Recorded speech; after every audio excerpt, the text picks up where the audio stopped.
Hello, brothers and sisters, boys and girls, ladies and gentlemen, once again, welcome to Freeline FM with me, Rabbi Israel Ben Heeman. Hey, we've been off air for quite a while, as our followers will no doubt already have guessed. We've had some problems, not least of which being my health.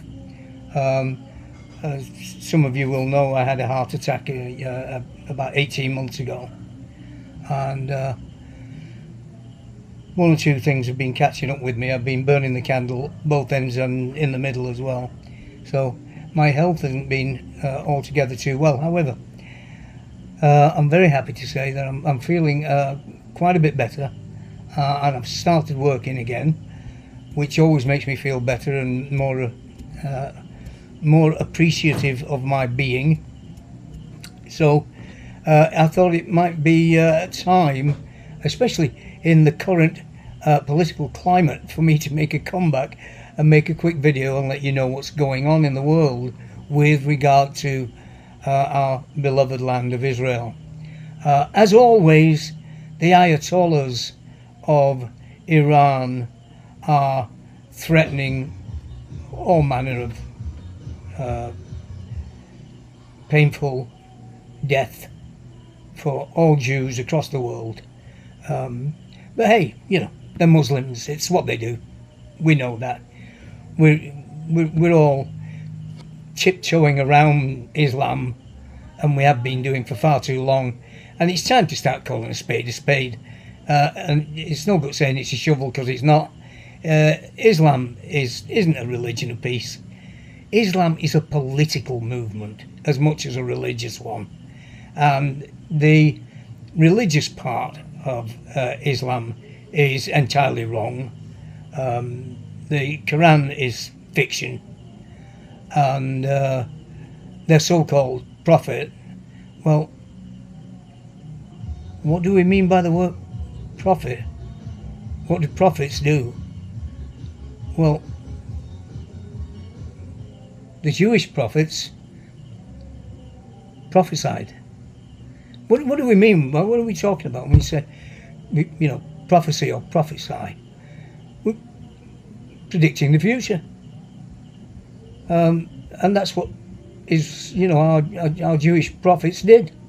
Elijah did that. Isaiah did that. Ezekiel did that.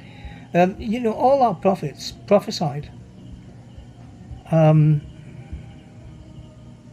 But can anybody tell me this one prophecy that Muhammad made? Wow. What do you know? We've got a prophet that didn't prophesy. His only claim to fame is that he apparently made his exit from this world by riding on a donkey through the middle of the night from Mecca to Jerusalem, and from there he ascended into heaven, and the only witness was the donkey. So much for the Islamic religion. It's just garbage, and all these things that they do, like their Sabbath day, not eating pork, and all just thousands of other different things. They're all copied. Our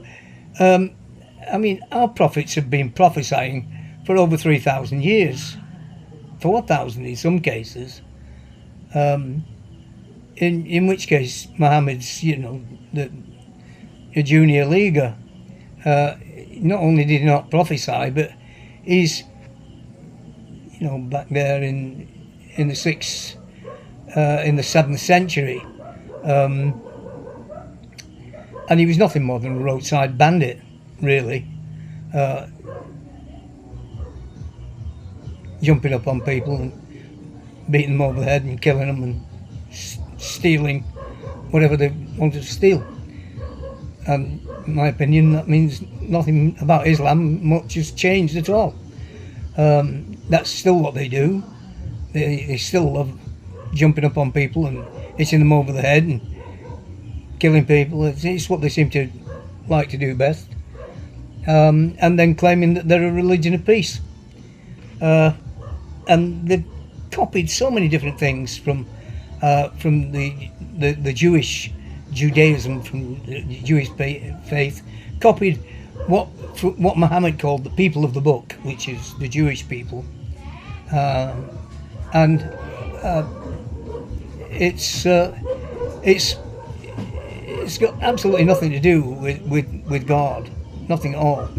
If the story is true that he went into a cave and that he was visited by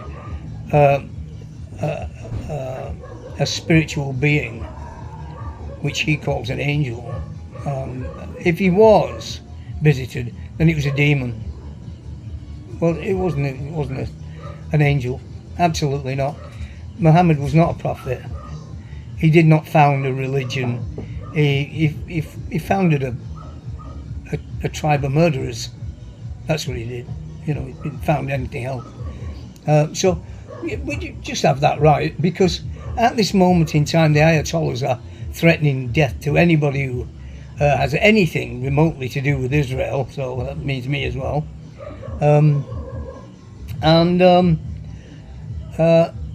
There's a revolution going on, and I'm very happy to report to you that Donald J. Trump, the now 47th and before the 45th, now the 47th President of the United States, I'm very glad that he's back in office. He, unlike Barack Obama, who encouraged a revolution in Iran and then backpedaled and betrayed them, Donald J. Trump isn't betraying them. He's encouraging them. Go ahead, take your country back, get yourself back on the world stage, be a democracy, and be what you always were before, and stop this crazy flirtation you've had for the last 40 odd years with Islam. Get away from it, because Islam is evil, and anybody who doesn't know that or won't admit that is just lying to himself and lying to everyone else as well. It's ludicrous to try to make Islam out to be anything except a scheming, lying, murdering, money-stealing fraud operation, as we've seen in the United States, in the state of Minnesota, and we see exactly what they are with the Somalis. They're all Muslims. They've been cheating their way through life and expecting everybody else to foot the bill for them. I can't say anything bad enough about Islam, and unlike other commentators, I'm not backing off it. I don't care who is upset by what I'm saying, because what I'm saying is the truth. And here's the proof of it. We've had this terrible ongoing conflict between half of the Western world and Israel because of what the Palestinians did on the 7th of October 2023, which was they invaded Israel, went to a music fest and various towns and villages, and raped, pillaged and plundered and murdered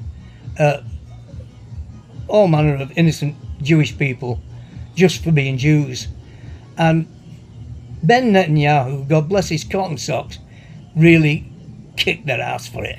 He said, that's enough. And he's right, enough's enough. I mean, these people put babies into microwave ovens and baked them alive. They roasted them over fire like roasting a pig. They raped women to death. I mean, I'm not going to carry on with that. You all know. And anybody that doesn't know doesn't want to know. It's as simple as that. And Ben Netanyahu came out and said, that's enough. I'm going to kick your asses good and proper.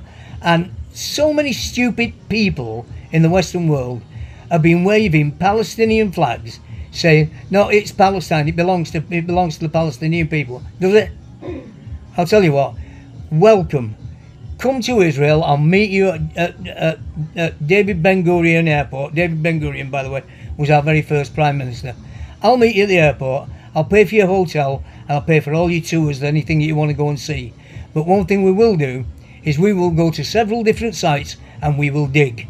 And we'll dig for ourselves. We won't ask archaeologists to do it for us, we'll dig for ourselves. Right? And I guarantee that every artifact that you find, if it's got writing on it, it's written in Hebrew. Every artifact ever discovered in the Holy Land, if it's got writing on it, the writing is in Hebrew. Even the Dead Sea Scrolls, which is in the heart of the so-called West Bank, which is actually Judea and Samaria, written in Hebrew, Aramaic, and from the Hellenistic period of the Jewish homeland. It's also written in Greek, so it's all there. But Hebrew is the main language, of course, and that language still exists today, unchanged from thousands of years ago. And every artifact that you care to want to go and see them in Israel. We lend them out to other countries, and you can go and see them in your own country, in your own museums, and they're all written in Hebrew. Now, if they were written in Arabic, you might have a case in saying, yeah, this used to be Palestine. This was always part of Palestine, but it's never been Palestine. There are no artifacts written in Arabic because there's never been anything called a Palestinian. There's no such thing as a Palestinian. It's an invention. Palestine and the Palestinian was invented in 1967 after the 6-Day War.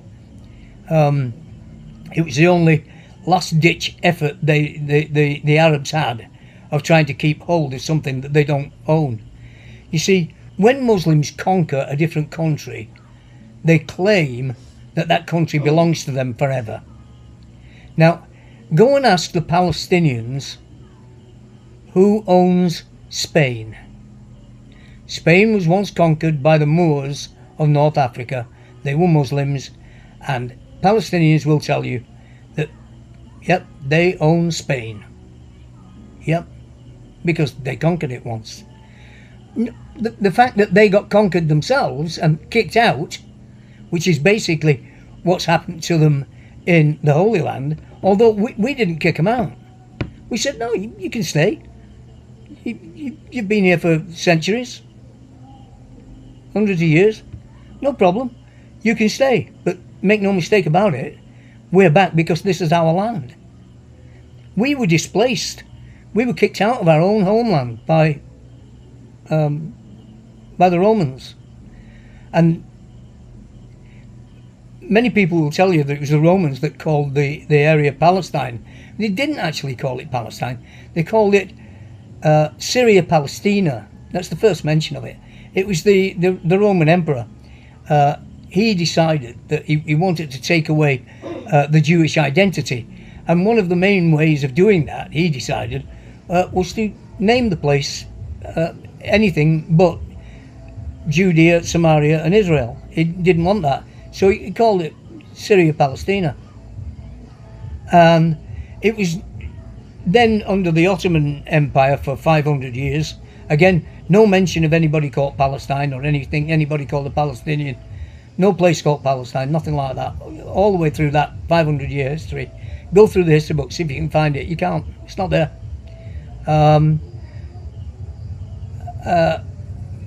And then, because in the First World War, Turkey, the Ottoman Empire, came down on the side of Germany, and they lost the war. Because Britain was on the winning side, along came the all-conquering British and French and decided they were going to slice up what used to be the Ottoman Empire, and they created what they called Palestine. Just like they created a place called Kuwait and various other places that the all-conquering empire-building British, who can't mind their own business and are constantly, or have constantly in their history, gone sailing around the globe with the biggest navy in the world and raping, pillaging and plundering, which is probably why they now welcome Islam with open arms. They just can't get out of the habit. They love raping, pillaging and plundering and stealing from other countries. And they figured they could do the same with our homeland. But in 1948, we convinced the United Nations that after the Holocaust, after the murder of 6 million Jewish people, it was time for the Jewish people to come home, to their own home, to their ancient homeland, Israel, Judea, Samaria, the land of the 12 tribes of Israel. And we didn't tell the Palestinians, they weren't known as Palestinians then, they were just Arabs. They didn't become known as Palestinians until 1967. We told them that, you know, you can stay. At the end of the 6-day war, all the Palestinians had gone. They'd fled, terrified, because their own people, Arabs all over the Middle East, had decided to go to war with Israel, and they were afraid they were going to get killed in the crossfire, which they might have done. So they all legged it across the border into Iraq and Jordan and various other places, Syria. And one of our generals, Moshe Dayan, he went off and saw the Palestinians and said, don't stay here. You've stayed in our country all these years. Come on back. We invited them back. We didn't want to hurt them. Didn't want to kill them. We didn't do anything bad to them. So they came back. And all they've done ever since they came back is make trouble and try to kill us. Well, they tried once too often. And for all of you ceasefire nicks out there, ceasefires don't work with the Palestinians. They've breached every ceasefire that we've ever made. They have breached every ceasefire, not us, them.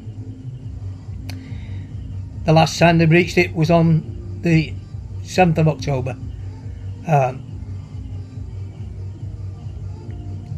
2023.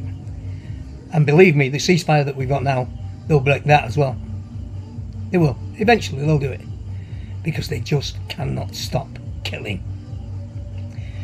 Well, there's a lot of killing going on right now in the Middle East, a little bit further east actually, in Iran. Or if you're old enough to remember, a place called Persia, which is what Iran used to be called, and hopefully will one day be called again.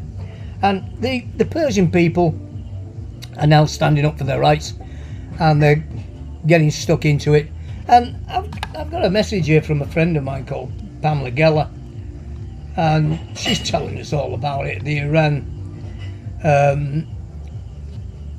problem is evolving. Trump is backing the people of Iran.